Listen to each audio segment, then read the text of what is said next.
மிகப்பெரிய சர்ச்சை கொடுக்கக்கூடிய ஒரு இயக்குனர் சர்ச்சையான கதையில கையை வச்சா சும்மா இருப்பாங்களா? எஸ், அதை தான் இன்னைக்கு நம்ம ஷோல நிறைய பார்க்க போறோம். வாங்க ஷோக்குள்ள போலாம். நம்ம சூப்பர் ஸ்டார் ரஜினிகாந்த் அவர்களுடைய 50 ஆண்டு கால செலிப்ரேஷன் தொடர்ந்து நடந்துகிட்டு வந்துட்டே இருக்கு. அந்த வகையில் பார்த்தீங்கன்னா ஜெயிலர் 2 ரிலீஸ் ஆக போதா? அதெல்லாம் கிடையாது. ஜெயிலர் 2 ஃபுல் ஃப்ளெஜ்டாக ஷூட்டிங் கேரளாவில் முடிச்சு சூப்பர் ஸ்டார் சென்னைக்கே வந்துட்டாரு. இப்போ நான் அதை பற்றி பேசல. அவருடைய மிகப்பெரிய வெற்றி படமான கிட்டத்தட்ட 25 வாரம் தொடர்ந்து ஓடிச்சு 38 வருஷம் கழிச்சு ஒரு படம் வெளியாகுது. அந்த படம் தான் மனிதன். நம்ம எஸ்பி முத்துராமன் அவங்களுடைய இயக்கத்தில் சூப்பர் ஸ்டார் அவங்களுடைய நடிப்பில் மிகப்பெரிய வெற்றி பெற்ற படம் இந்த மனிதன். இந்த மனிதன் படம் பார்த்தீங்கன்னா அக்டோபர் 10ஆம் தேதி டிஜிட்டல் முறையில் வெளியிட போறாங்களாம். ஏற்கனவே பார்த்தீங்கன்னா நம்ம தளபதி விஜய் அவர்களுடைய கில்லி படம் ஆகட்டும், சச்சின் ஆகட்டும், இப்போ ரீசெண்டாக வெளிவந்த குஷி, இந்த குஷி படமாகட்டும், தளபதி விஜய் அவர்களுக்கு எப்படி பழைய படங்கள்லாம் ரிலீஸ் ஆகுதோ அதே போல நம்ம சூப்பர் ஸ்டார் அவர்களுடைய 50 ஆண்டு காலம்னா சும்மாவா? அப்படி இருக்கும்போது அவர் 50 வருஷத்தை செலிப்ரேட் பண்ற விதமா அவருடைய பழைய படங்கள் எல்லாத்தையும் தட்டி டிஜிட்டல் முறையில் ரிலீஸ் பண்றாங்க. அந்த வகையில தான் இந்த மனிதன் படமும் குறிப்பிடத்தக்கது. நம்ம கௌதம் கார்த்தி ஒரு சூப்பரான படத்தில் நடிக்கிறார். ஒரு நிமிஷம் இருங்க, கௌதம் கார்த்தின்னு சொல்லக்கூடாது. ஏன்னா அவர் பேரை மாத்திட்டாரு. கௌதம் ராம் கார்த்தி அப்படிதான் சொல்லணும். ஏன்னா இப்ப ரீசெண்டா தான் பேரை மாத்திருக்காரு. அவர் பார்த்தீங்கன்னா இப்போ ஒரு படத்தில் நடிச்சுட்டு இருக்காரு. அந்த படத்துக்கு ஒன்றும் பேர் வைக்கல. அந்த படத்தை பார்த்தீங்கன்னா கண்ணன் ரவி அப்படின்றவர் தயாரிச்சிருக்காங்க. இன்னொரு பக்கம் பார்த்தீங்கன்னா சின்னசாமி பொன்னையா அப்படின்ற ஒரு புதுமுக இயக்குனர் கௌதம் ராம் கார்த்தியோட படத்தை எடுக்கிறாங்க. இப்ப இந்த படத்துல என்ன ஸ்பெஷாலிட்டி அப்படின்னு சொல்லி பார்த்தோம்னா, சிவகாசி மாவட்டத்துல குலசேகரபுரம் அப்படின்ற ஒரு கிராமத்துல பாத்தீங்கன்னா ரொம்ப பிரம்மாண்ட செட்டு, ஒரு கோயில் செட்டு ஒன்று போட்டு அங்க ஃபுல் ஃபிளெஜ்டா ஷூட்டிங் ஒரு வாரமா நடந்துகிட்டு இருக்கு. அந்த சுத்து வட்டார பகுதியில இதுதான் ஃபுல் ஃபிளெஜ்டா பேச்சா இருக்கு. சரி, இது ஒரு பக்கம் இருக்க, இந்த படம் பாத்தீங்கன்னா அப்படியே தேனி, கோவில்பட்டி, திருநெல்வேலி இந்த மாதிரி சுற்று வட்டார பகுதிகளில் ஷூட்டிங் எடுக்க போறதா பேச்சு. முழுக்க முழுக்க ஒரு கிராமத்து சம்பந்தமா கதையில தான் நம்ம கௌதம் ராம் கார்த்தி அவர்கள் நடிக்கிறாங்க அப்படின்றது குறிப்பிடத்தக்கது. ஆமா, இந்த கண்ணன் ரவி அப்படின்ற தயாரிப்பாளர் இன்னொரு படத்தையும் எடுத்துதான் நம்ம கேள்விப்பட்டிருக்கோம் இல்லையா? எஸ், அதுதான் நம்ம பிரபுதேவா அவர்களும் நம்ம வடிவேல் அவர்களும் இணைஞ்சு, ஏன் யுவன் சங்கர் ராஜா கூட அந்த படத்தை தான் மியூசிக் போறதா சொன்னாங்க. இந்த படத்துக்கும் நம்ம கண்ணன் ரவி அவர்கள் தான் தயாரிக்க போறாங்க அப்படின்றது ஒரு பேச்சு. பட் எதுவுமே அபிஷியல் இல்ல. கூடிய சீக்கிரம் எல்லாம் அப்டேட் பண்றேன். கங்குவா அப்படின்ற படத்துக்கு அப்புறம் நம்ம சிறுத்தை சிவா இயக்குனர் இருக்காரு இல்லையா, அவர் எந்த படம் எடுக்க போறாரு அப்படின்னு நம்ம அஜித் அவர்களோட ரசிகர்கள் காத்துட்டு இருக்காங்க. ஏன்னா வீரம், வேதாளம், விவேகம், விஸ்வாசம் இந்த மாதிரி வி டைட்டிலேயே படம் வச்சு நம்ம ஏகே அவர்களுக்கு அடுத்தும் ஒரு வி படத்தை கொடுக்க போறாரு அப்படின்னு ஏகே ரசிகர்கள் காத்துட்டு இருக்கும் போது நம்ம சிறுத்தை சிவா அவர்கள் ஒரு ட்விஸ்ட் கொடுத்திருக்காங்க. வேற ஒன்றும் கிடையாது. நம்ம சிறுத்தை சிவா அவர்கள் ஏகே அவர்கள் கிட்ட போல அடுத்து விஜய் சேதுபதி அவர்கள் கிட்ட வந்திருக்காங்கன்றதுதான் குறிப்பிடத்தக்கது. விஜய் சேதுபதி அவர்களுக்கு சிவா அவர்கள் ஒரு ஒன்லைன் சொல்லியிருக்காங்க. அது அவருக்கு பிடிச்சி போக இந்த ஒன்லைனை எலாபரேட் பண்ணி, அதாவது கதையை விரிவாக்கம் கொடுத்து ஒரு ஸ்கிரீன் பிளேயோட கொடுங்க அப்படின்னு கொடுக்க, அவரும் அந்த எலாபரேட் பண்ண கதையை விஜய் சேதுபதி கிட்ட கொடுக்க, அது ஓகே ஆகி கூடிய சீக்கிரம் இந்த படத்துக்கான ஒரு ஆஃபீஸ் போட்டு இந்த ஃபுல் ஃபிளெஜ்டா ஷூட்டிங்க்கு ரெடி ஆகுறாங்களாம். இதெல்லாமே பொறுத்து இருந்து பார்க்கலாம் எப்படி இந்த படம் வரப்போகுது அப்படின்றத.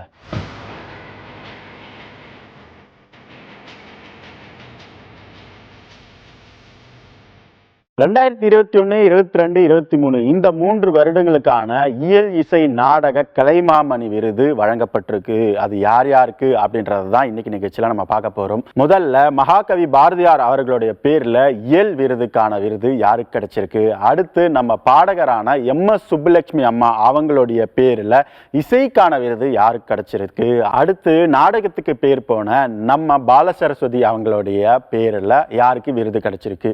இது எல்லாமே தான் இன்னைக்கு நம்ம ஷோல பார்க்க போறோம். வெயிட் பண்ணுங்க.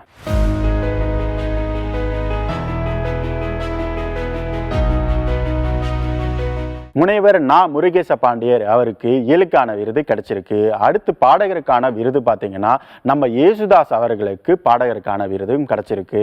அடுத்து பார்த்தீங்கன்னா முத்து கண்ணம்மாள் அப்படிங்கிறவங்களுக்கு நாடகம் சார்ந்து விருது கொடுக்கப்பட்டிருக்கு. இவங்க எல்லாருக்கும் பார்த்தீங்கன்னா 1 லட்சம் ரொக்கமும் பார்த்தீங்கன்னா 3 சவரன் நகை கொண்ட விருது, அந்த அவார்டை வந்து அவங்களுக்கு கொடுக்க போகுது. அடுத்து பார்த்தீங்கன்னா கலைமாமணி விருது யார் யாருக்கெல்லாம் லிஸ்ட் இருக்கு அப்படின்றத நம்ம பார்க்க போறோம். முதல்ல 2021ஆம் ஆண்டுக்கான கலைமாமணி விருது நாடக நடிகர் பூச்சி முருகன் அவர்களுக்கும், எஸ்.ஜே. சூர்யா அவர்களுக்கும் சாய் பல்லி அவங்களுக்கும் லிங்குசாமி, அடுத்து ஸ்டன் மாஸ்டரான சூப்பர் சுப்பராயன், சின்னத்திரை நடிகரான கமலேஷ் உட்பட கிட்டத்தட்ட 30 பேருக்கு இந்த கலைமாமணி அவார்டு கொடுக்கப்பட்டிருக்கு. இது 2021. 2022க்கான கலைமாமணி அவார்டு யாருக்கு கொடுக்கப்பட்டிருக்குன்னா நம்ம விக்ரம் பிரபுக்கு, அடுத்து பார்த்தீங்கன்னா லிரிக்சிஸ்ட் அதாவது நம்ம எழுத்தாளரான விவேகா அவர்களுக்கும் கொடுக்கப்பட்டிருக்கு. 2023ஆம் ஆண்டுக்கான கலைமாமணி விருது பார்த்தீங்கன்னா நடிகர் மணிகண்டன், ஜார்ஜ் மரியான், இசையமைப்பாளர் அனிருத், பின்னணி பாடகரான ஸ்வேதா மோகன், அடுத்து பார்த்தீங்கன்னா நம்ம சாண்டி மாஸ்டர். இவர் பார்த்தீங்கன்னா லோகா, கிஷ்கிந்தபுரி அந்த மாதிரி படங்கள்ல பார்த்தீங்கன்னா வில்லனா மிரட்டிட்டு வர்றாரு. இவருக்கும் 2023ஆம் ஆண்டுக்கான கலைமாமணி அவார்டு கிடைச்சிருக்கு.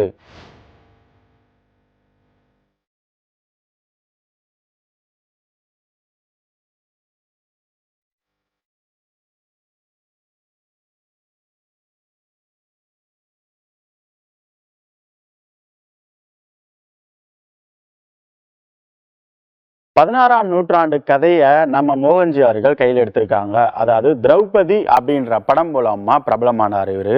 அந்த படம் பார்த்தீங்கன்னா ரொம்ப சின்ன பட்ஜெட். அதுக்கப்புறம் ருத்ர தாண்டவம் இந்த மாதிரி நிறைய படங்களை எடுத்திருந்தாலும் இப்போ திரௌபதி 2 கையில் எடுத்திருக்காரு. ஆனால் இதோட கதையம்சம் பார்த்தீங்கன்னா ஹிஸ்டாரிக்கல் ஸ்டோரியாக இருக்குது அப்படின்றத நம்ம பார்த்தோம்.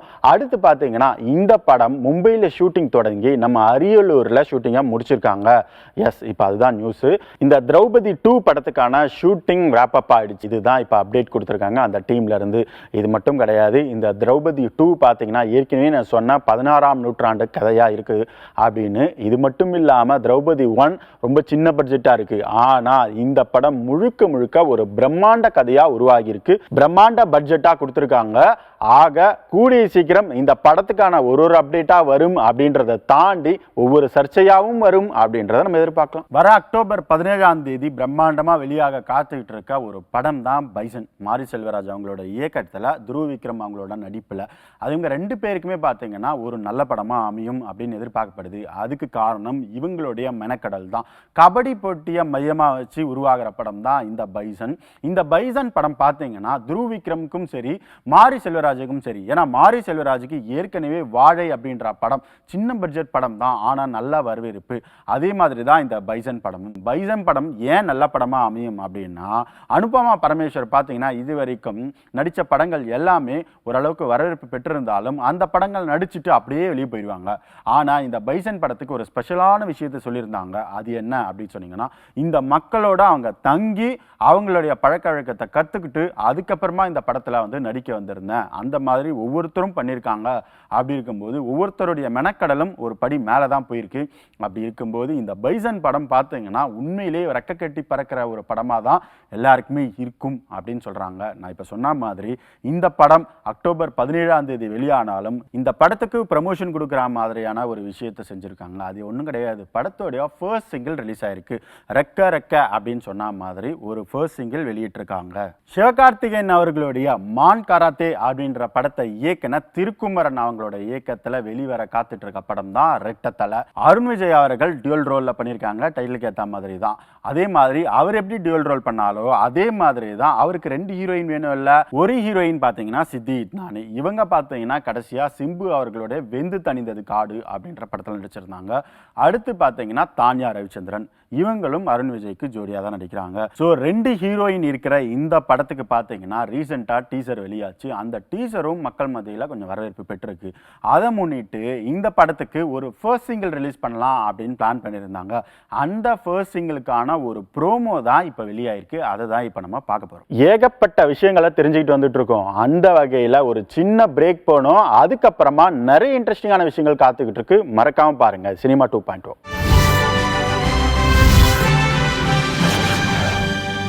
Welcome back to the show. இது சினிமா 2.0. நிறைய இன்ட்ரெஸ்டிங்கான விஷயங்கள்லாம் பார்த்துக்கிட்டு இருக்கோம். அந்த வகையில் சர்ச்சையான விஷயமும் பார்க்க போகிறோம். வாங்க ஷோக்குள்ள போகலாம். நம்ம விஜய் ஆண்டனி அவர்கள் பார்த்தீங்கன்னா தொடர்ந்து நிறைய படங்களை நடிச்சுட்டு வராங்க, ஏன் படங்களை தயாரிச்சுட்டு கூட வராங்க.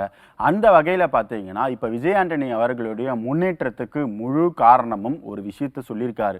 அதுதான் ரொம்ப இன்ட்ரெஸ்டிங்காக இருக்குது. அது என்னன்னா, அவர் சினிமாவுக்கு வர்றதுக்கு முன்னாடி அவரோட அப்பியரன்ஸ் பற்றி பேசியிருக்காரு. ஒரு ஃபோட்டோவும் இருக்குது. அந்த ஃபோட்டோவை பார்த்தீங்கன்னா என்ன ஹீரோவாக மக்கள் ஏற்றுப்பாங்களா அப்படின்ற ஒரு கேள்வி எல்லாருக்குமே இருக்கும். ஆனால் அந்த ஒரு அப்பியரன்ஸ்லேருந்து ஒரு சேஞ்ச் ஓவருக்கு என்ன காரணம் அப்படின்னு சொல்லியிருக்காரு. சினிமாவில் அவர் பார்த்த விஷயங்கள், அந்த வலி வேதனைகள் எல்லாமே அவரை ஒரு கல்லு மாதிரி சிற்பியாக செதுக்கிருச்சு. ஸோ மெச்சூரிட்டி லெவல் எந்த அளவுக்கு மாறிக்கிட்டே இருக்கோ அந்த மாதிரி நம்மளுடைய பாடி அப்பியரன்ஸும் மாறிக்கிட்டே இருக்கும். அதுதான் நம்மளுடைய தோற்றத்துக்கும் காரணம் அப்படின்னு அவருடைய சேஞ்ச் ஓவருக்கு ஒரு எக்ஸ்பிளனேஷனை கொடுத்துருக்காரு. சரி, ஓகே. அந்த வகையில் அவருடைய படமான சக்தி திருமகன் படத்தை அருண் பிரபு டைரக்ட் பண்ணியிருக்காங்க, விஜய் ஆண்டனி நடிச்சிருக்காங்க. நம்ம எல்லாருக்கும் தெரிஞ்ச விஷயம் தான். இந்த படம் வெளியாகி மக்கள் மத்தியில் ஒரு நல்ல வரவேற்பு பெற்றிருக்கு. அதுக்கு காரணம் அருண் பிரபு அவர்களுடைய அருவி படம் தான். 2016 வெளியான இந்த படம் பார்த்தீங்கன்னா 9 வருஷம் கழித்து பிரபு அவர்களுக்கு இந்த படம் அமைஞ்சிருக்கு. அப்படி இருக்கும்போது விஜய் ஆண்டனிக்கும் சரி அருண் பிரபுவுக்கும் சரி இவங்க 2 பேருக்குமே ஒரு நல்ல வரவேற்பு கொடுக்கக்கூடிய ஒரு படமாக தான் இந்த சக்தி திருமகன் படம் அமைஞ்சிருக்கு. இங்கே ஒன்றும் நடக்காது, அதுக்கு வேற ஒரு அடுத்து பார்த்தீங்கன்னா ஆனந்த காடு, இந்த மாதிரி படங்கள்லாம் அப்கமிங்கில் காத்துக்கிட்டு இருக்கு. ஆனால் நாம் அவருடைய படங்களை பற்றி பார்க்க போகிறல, அவருடைய ஒர்க் அவுட்டை பற்றி தான் பார்க்க போகிறோம். அவர் பார்த்தீங்கன்னா அடுத்தடுத்த படங்கள் கமிட் ஆகியிருந்தாலும் அவரோட பாடியை ஃபிட்டாக வச்சுக்கிறதுல அவர் எப்பயுமே கிங்குப்பா. அந்த மாதிரி அவர் ஒர்க் அவுட் பண்ணாலும் ஒர்க் அவுட் பண்ணுற வீடியோவும் ஒரு பக்கம் வைரல் ஆகும். அந்த மாதிரி ஒரு வீடியோ வைரல் ஆகுது.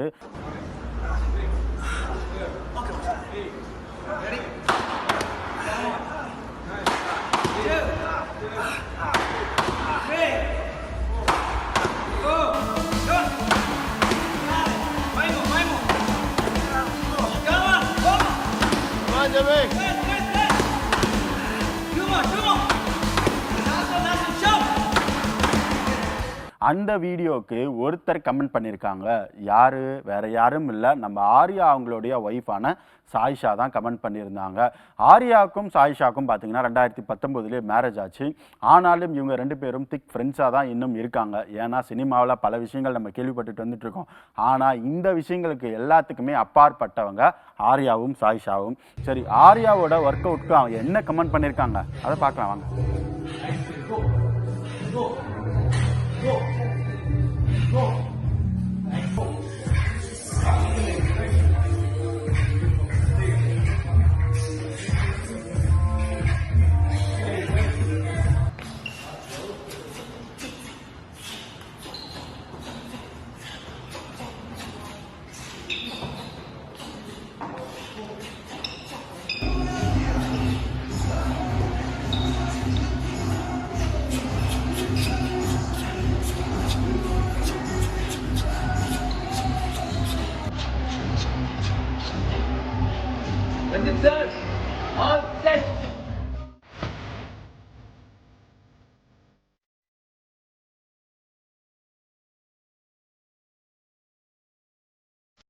ஹீரோயின் அப்படின்னா இப்படிதான் இருக்கணும் அப்படின்ற ஒரு ரூலை தாண்டி நிறைய ஹீரோயின்ஸ், இப்போ ரீசெண்டாக வர ஹீரோயின்ஸ் ஆகட்டும், ஏற்கனவே நடித்த ஹீரோயின்ஸ் ஆகட்டும், அவங்களுக்குன்னு தனி ரோலை எதிர்பார்க்குறாங்க.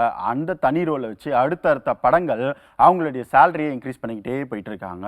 சரி, ஓகே, வெயிட் பண்ணுங்க. அந்த லிஸ்ட்டை தான் இப்போ நம்ம பார்க்க போகிறோம். முதல்ல சாய் பல்லவி பார்த்தீங்கன்னா முதல்ல அப்படி இப்படி ஒரு டான்ஸராக வந்திருந்தாலும் அடுத்து ஒரு சின்ன சின்ன ரோலை நடித்தாலும் மிகப்பெரிய ஹீரோயினாக வளம் வந்துட்டு இருக்காங்க.